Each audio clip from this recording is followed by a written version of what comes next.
You've probably heard of these things now. These seem to be the new thing lately. Seeing as though hopper clocks are really unreliable in the snapshot, everyone has reverted to falling sand clocks. Yay! I do have a big problem with the falling sand clocks though, and it's the fact that this relies on a piece of falling sand going up and down constantly. Now it's not just a piece of falling sand, because when it hits the ground it becomes a redstone block, gets set back to air, and then summons another falling sand block, which I'm not entirely happy with. I don't like it. I mean, just check all this out. What you end up with is 5 block updates, but not just 5, because the redstone block has to first become a redstone block and then set itself back to air. So you have 2 block updates per module, which isn't really that great. And not only that, it's 10 block updates just for the 5 modules that we have here and 5 entities. Could this get any worse? Well, unfortunately it's the only way. The good thing about it though is that it's got a really nice install and uninstall thing. You just put a button here and it's uninstalled. You just press the button and we're off. I have an alternative method, which I think is better. I'm not saying that this will reduce lag in your world by any means, but it's just a way to reduce block updates, not entities, but block updates. Now you're probably thinking, whoa, you just added a bunch of command blocks. Well, I have to say, not really, and if anything I reduced that.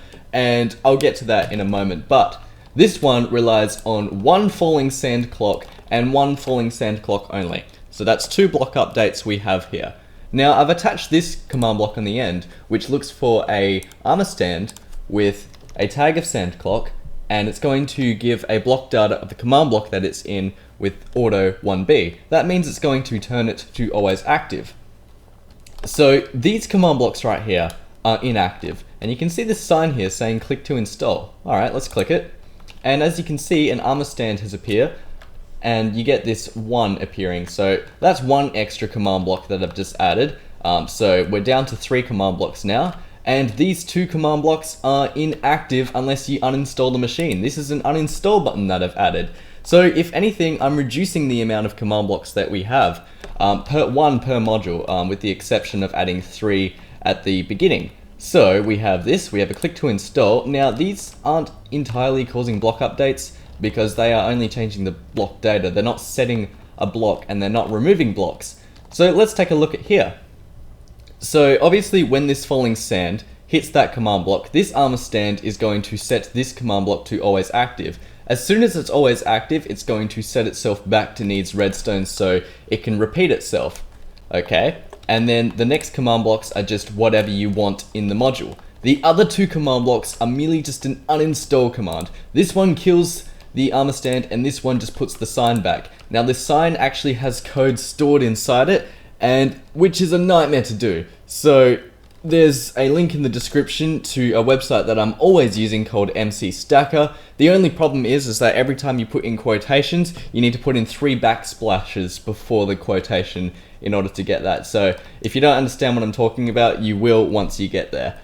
So the great thing about it is that it's got a nice easy install thing. So as you can see, it says 1, 2, 3, 4, 5. All 5 modules are active and we can just easily uninstall it. Very user-friendly style rather than just placing a button on top. So it's more user-friendly and it reduces the amount of block updates, does increase the amount of entities by 1,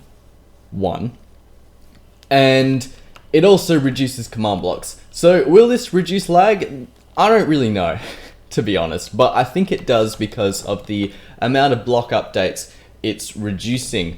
Although we also have this disadvantage where this command block has to do constant checks, so there's always that. But anyways, this is just a different way of thinking about using command block modules. The other disadvantage is that you have to install a base module in order to get the other things from working, but that also seems to be common practice nowadays as well. So thanks everyone for watching this new approach to using clocks in your world. I will link a commands for these in the description below.